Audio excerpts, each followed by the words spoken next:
Hi guys! Good morning! Ipapakita ko nga pala sa inyo yung ano yung mga hobby ko. Habang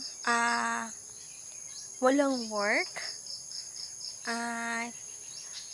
maliban sa mga pinagkakabalahan ko,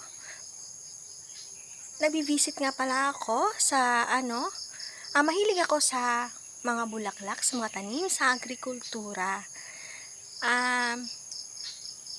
Kasi ito din kasi yung hilig ng parents ko.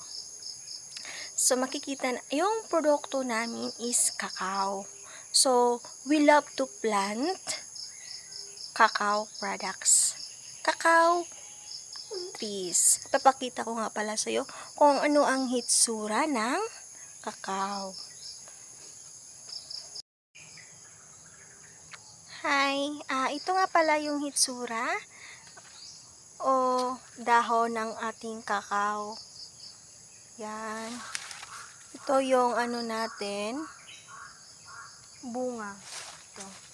Pakita ko sa inyo ha, kung ano yung cacao natin. Ito. Nakabalot pa siya kasi ganyan. Ito, need na natin tong need natin yang alagaan. Minsan nga lang ito, kailangan din nating i-spray ng pampaalis ng ganyan, mga insekto.